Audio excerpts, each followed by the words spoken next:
Teléfono Leandro Con, quien es licenciado en Ciencias Políticas y magíster en Estrategia y Geopolítica. Cuentan con varios libros en su autoría, Ciberdefensa, también otros sobre educación, conocimiento y poder, y el primero de ellos, Industria y Defensa. Así que bueno, Leandro, te agradecemos estos minutos para aquí el U3 en Radio Bahía Blanca. Hola, muchas gracias por la invitación. Bueno, para mí es un placer estar acá. Así que bueno, lo que pueda compartir con ustedes, un honor para mí. Sí, y en el inicio del programa, en el primer bloque, estábamos comentando uno de los temas que hubo una noticia que generó impacto porque parece que la Luna tiene dueño, ¿sí? Hablando como que Estados Unidos se puso una posición de patrón en respecto a nuestro satélite natural, entendiendo el avance tecnológico y la carrera espacial en China. Y primero consultarte justamente, ¿podemos denominar que hay una nueva carrera espacial como estábamos o como aquellos que leímos de lo que sucedió en los 50, 60 entre China y la Unión Soviética? Bueno, a ver, yo no sé si llamaría una nueva carrera espacial, porque y voy a hacer un apelativo a que la gente recuerde un poco cuando las fotos o las imágenes que tiene de Neil Armstrong en la Luna, cuando llegan a la Luna, sí. ¿Qué bandera ponen? ¿Qué bandera ponen? ¿Ponen la bandera del mundo? ¿Ponen la bandera de Estados Unidos en la Luna?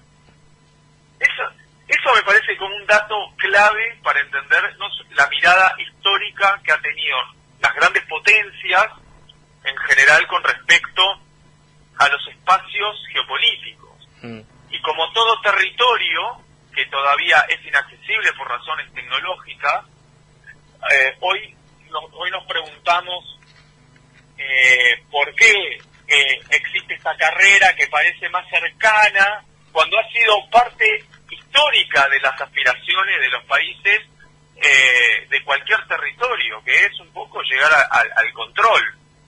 Y no lo digo con una carga valorativa negativa, digo, es parte de cómo funciona el beneficio de llegar primero, de plantar bandera, y eso ocurre con la Luna, y va a ocurrir con Marte, va a ocurrir con cualquier aspiración y proyección que tenga la humanidad de acá a los próximos 500 años, 1000 años, lo que sea en el espacio, digamos. ¿Y qué intereses hay? A ver, uno por ahí puede asociar esto de plantar bandera con colonizar, y uno se remonta a la época de los imperialismos, la carrera justamente por colonizar y tener colonias en el continente africano, en nuestro propio continente, y ahí había toda una matriz también económica de intereses. Hoy, ¿cuáles son los intereses que presenta la Luna y cuáles se pueden aprovechar entendiendo la tecnología del siglo XXI? Bueno, la verdad es que si uno mira, obviamente este tipo de conversaciones a uno parece como súper delirantes, pero son realmente cuestiones que se debaten con mucha realidad.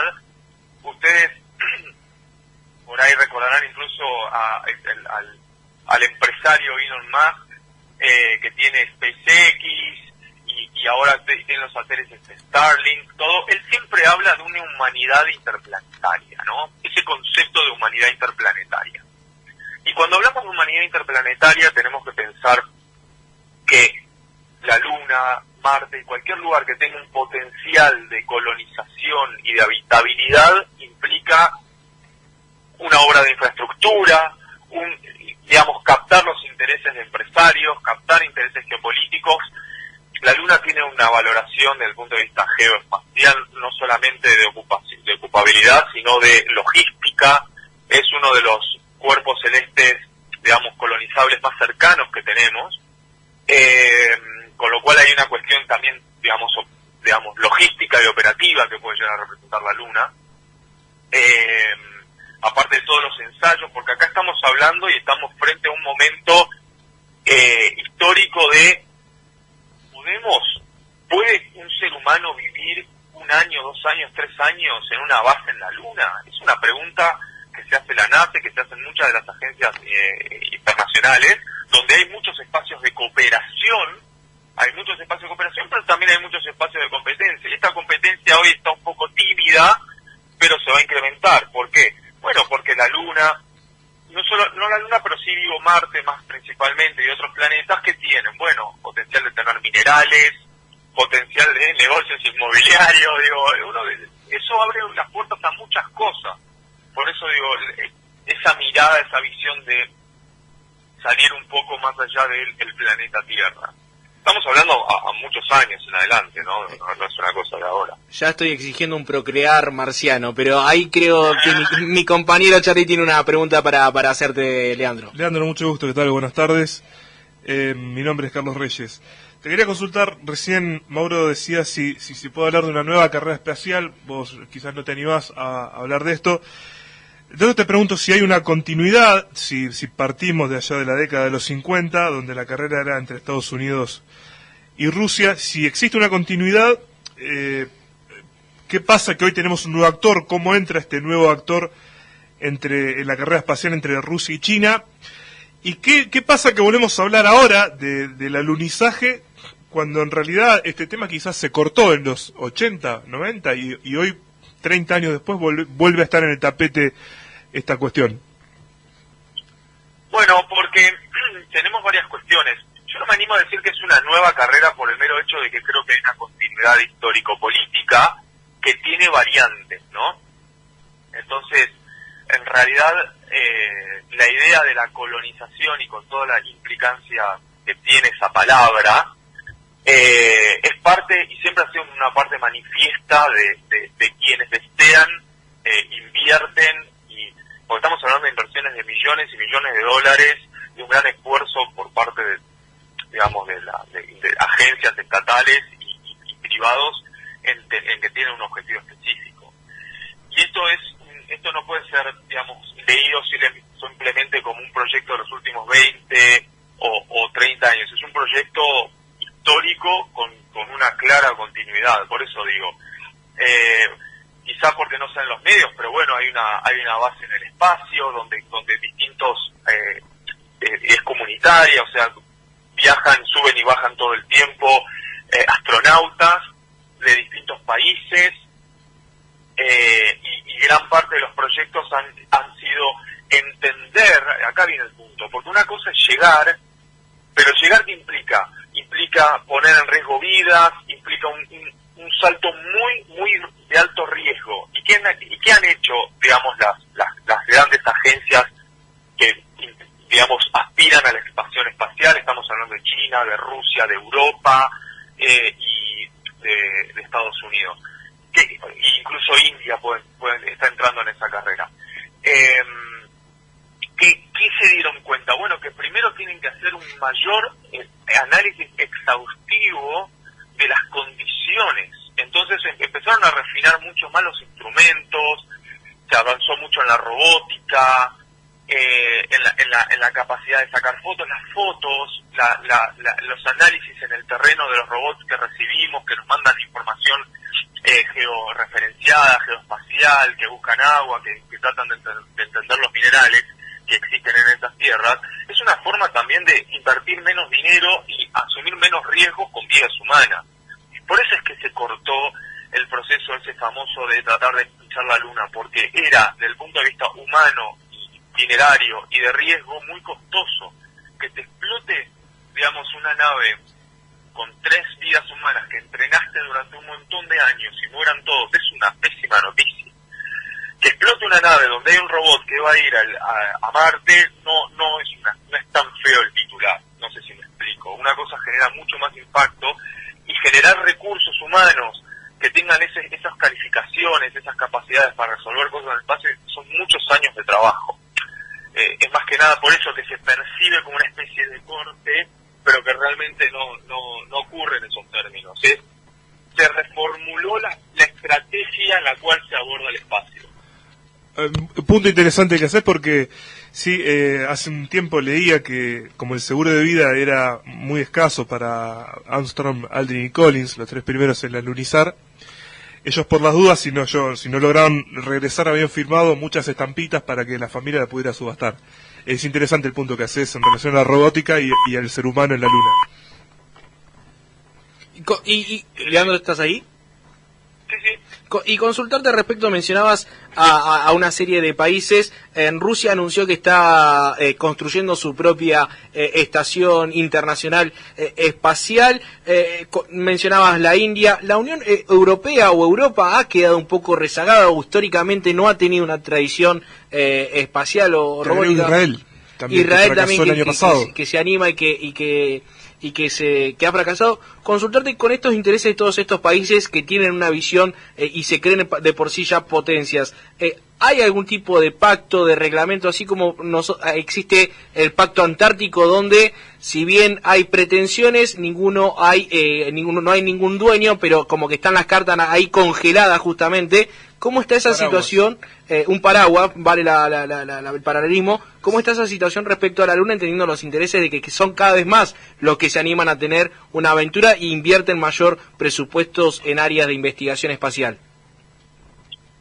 Bueno, a ver, existe literalmente el Tratado de la Luna, existen tratados. Mira. Bueno, quizá los que no me conocen, pero yo siempre aclaro, soy un crítico general de los tratados, no creo que los tratados estén mal, lo que digo es que uno siempre tiene que tener una mirada suspicaz y digamos, atenta a la firma de los tratados. ¿Por qué? Porque así como un tratado se cree, se firma, así, digamos, es un papel escrito que puede caer en cualquier momento, que pueden incumplir, que ante distintas circunstancias, como por ejemplo, y lo podemos ver ahora con Rusia y Ucrania, digamos, habían pactos hasta que el pacto deja de funcionar. Es lo mismo que percibo yo para la Antártida y es lo mismo que podemos percibir para cualquier cosa, tratamiento que tenga que ver con la actividad espacial, extraespacial, lunar, marciana, lo que sea. Existe el Tratado de la Luna, existen tratados espaciales, existen pactos de cooperación, de vuelta, está la base espacial donde conviven múltiples actores, en la misma base hay chinos, hay europeos, hay norteamericanos, hay rusos, hay pactos de convivencia. Y que seguramente se empiezan a reformular más pactos, seguramente se vayan a reformular pactos. El pacto de la Luna es, como Marte, como muchas otras actividades, es investigación científica, más que nada, o sea, es lo que gobierna el criterio del tratado. Que para ese tipo de cosas hay una actividad cooperativa y que los fines son exclusivamente científicos. Bien. Sí. Sí, continúa, Leandro. No, pero, y lo mismo fue cuando Darwin vino, Darwin estuvo en un barco cuando llegó a América del Sur, era un proyecto científico. Siempre el argumento de la exploración y la cientificidad es parte de la vanguardia de un proceso que tiene potencial colonización. Y después, cuando viene la colonización, se plantean otros pactos, otros acuerdos, otras competencias, todo con el fin de evitar el conflicto. Ahora, ¿el conflicto es evitable? Sí. ¿Es inmune? O sea, ¿crea una inmunización al conflicto de los tratados? No.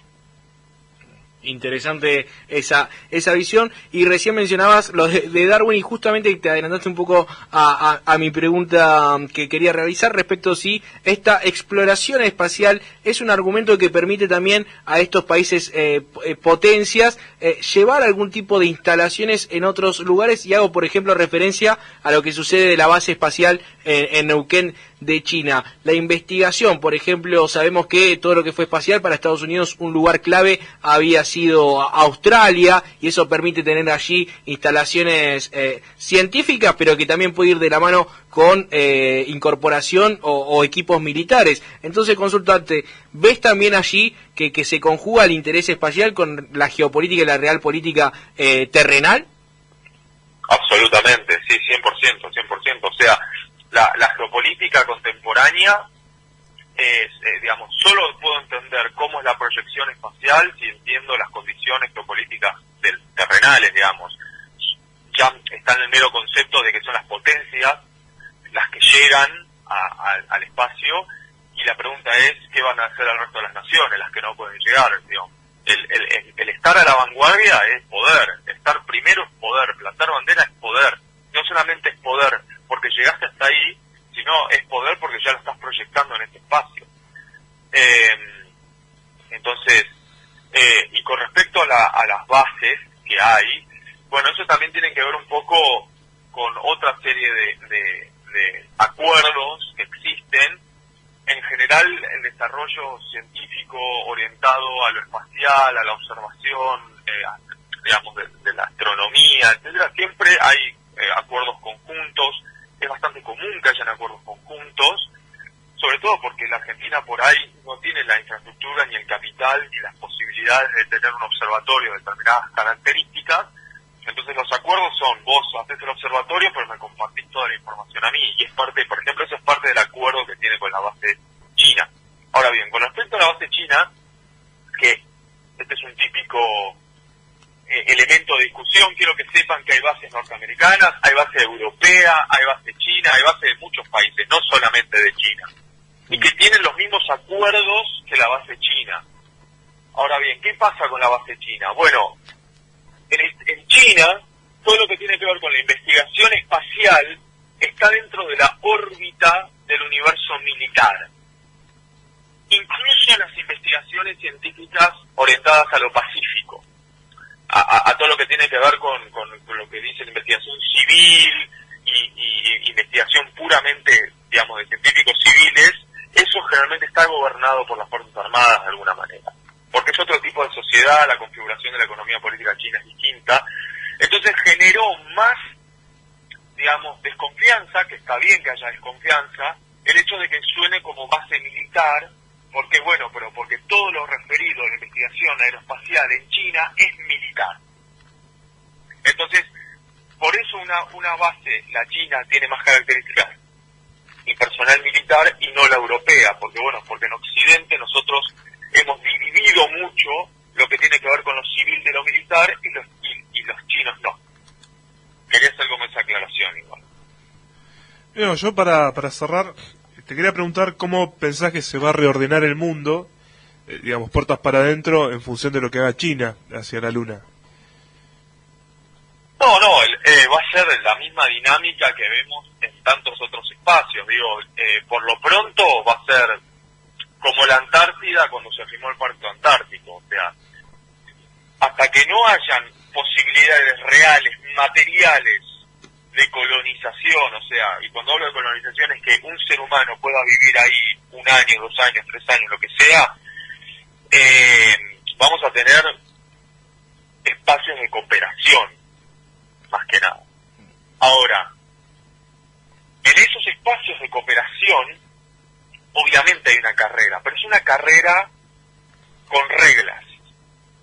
Y esas reglas se pueden ir respetando más o menos como si fueran un deporte. No hay reglas en esta carrera y gana el mejor dentro de estas condiciones. Ahora, creo que el punto de quiebre es quién llega primero, quién se adelanta en la carrera, porque en la medida que uno vaya ganando en esa carrera, que es una carrera de infraestructura económica, industrial y tecnológica, en la medida que uno vaya, digamos, generando más posibilidades de ganar esa carrera, van a surgir nuevos espacios de discusión, y esos espacios de discusión existen múltiples formas, como vemos en la historia, de que se han resuelto. Que puede llegar a haber violencia, sí, pero estamos hablando de dar mucho tiempo. Que hoy se roban información, que hay espionaje, que existen distintos mecanismos para que no son tan cooperativos, que se deben guardar información, seguro. Que hay espionaje, seguro. Ahora, siempre en los espacios donde tiene que haber cooperación, hay cooperación. Digamos, eso es la situación hoy. Lo que está en debate, que es muy interesante, es la aceleración de la carrera. Y acá las figuras de Musk y de tantos otros empieza a tener otro renombre, porque hay gente que quiere instalar en la agenda pública esta cuestión, porque quieren más plata, más presupuesto, más inversión del Estado para que oriente los esfuerzos hacia ahí y no hacia otro lado. Porque la mayoría de los fondos vienen de los Estados. Ese es el punto clave. Entonces, cuando uno está en la agenda, es la idea de la carrera, la idea de llegar primero, la idea de la humanidad interplanetaria, etcétera, etcétera, ¿qué haces? Lográs convencer al público de que acepte que haya más presupuesto para invertir en gente que quiere ir al espacio y colonizar el espacio. Y ahí apunta ya a mi última pregunta, Leandro, ¿en qué ves o el futuro, cómo va a ser la relación, especialmente Estados Unidos, quien es el que abrió el juego y acepta las empresas privadas, entendiendo que, por ejemplo, en este continuismo histórico, Estados Unidos se había quedado sin un vehículo espacial y tenía que ir en la Soyuz, de tradición en rusa o soviética incluso, y bueno, se abrió a hablar o a trabajar con SpaceX, también está allí el dueño Amazon, tiene sus intereses espaciales. ¿Cómo crees que va a ser esa carrera y cómo va a ser la relación entre los estados y los privados? Y sí, podemos hablar que los privados también juegan y se referencian con un tipo de bandera, que no estamos hablando simplemente de multinacionales en las cuales no tienen sus propios intereses estatales allí metidos con cuáles participar. Sí, esa es una buena pregunta. La verdad que digamos, yo creo que lo que vamos a observar son diferentes modelos de economía política orientadas a la infraestructura y a la expansión ciberespacial. Entonces vamos a tener la vía capitalista y vamos a tener la vía no tan capitalista, digamos, hacia el espacio, como lo tuvimos en las guerras mundiales, como lo tuvimos en la época de la innovación. Digo, es un debate muy interesante desde el punto de vista académico, a mí que me gustan esos temas, cómo en cada país se manifiestan distintas formas en las cuales interactúa el Estado, las empresas o las organizaciones, mejor dicho, orientadas a llegar a un objetivo determinado, en este caso es el espacio. Y yo creo que vamos a tener múltiples configuraciones, con múltiples dinámicas. Creo que Estados Unidos está haciendo lo que mejor le sale, que es justamente delegar un poco en el sector privado. A Europa le va a costar más ese debate, me parece. A Europa le va a costar más, claramente, pero eso no significa que uno sea mejor que el otro. Eso significa que vamos a tener configuraciones distintas en los cuales algunos van a tener más costos, otros más beneficios o beneficios distintos, porque obviamente en la medida que más sector privado participe, más rol va a querer tener en ese proceso de colonización o etcétera, digamos. Los privados van a querer, si participan de estos proyectos al riesgo, obviamente van a negociar, bueno, una vez que lleguemos, entonces, ¿qué hacemos? ¿No? Como cuando, digamos, la corona británica, digamos, en la época de las colonias, se expandió hacia América y hacia otras zonas. ¿Cuál era el pacto? Bueno, en el caso de porque tenemos dos tipos de formas colonizativas, ¿no? Digo, tenemos la forma en la que le delegan parte de la ganancia o mayor proceso de colonización a las empresas privadas, o tenemos otras infraestructuras de países que, como el Estado está siempre muy presente, bueno, cuando llega es más el Estado el que interviene en ese potencial escenario de espacial, así por decirlo.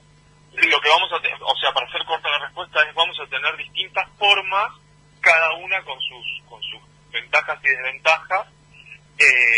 Algunos van a llegar mejor, otros quizá después, pero todos de distintas maneras. Creo que yo creo siempre en esa mirada de existen muchas formas de llegar a destino, ¿no? Bien, Leandro, te agradecemos un montonazo estos tiempos que te tomaste para conversar aquí con nosotros, LU3 Bahía Blanca, y bueno, siempre leyéndote y viendo cómo vas entendiendo estas discusiones académicas que se van a llevar adelante, así que bueno, seguramente te estaremos molestando en algunos próximos meses. Bueno, muchas gracias por el llamado y por dejar expresarme, y bueno, nada, que tengan un buen fin de semana. Igualmente, Leandro. Saludos. Allí pasaba Leandro Condo.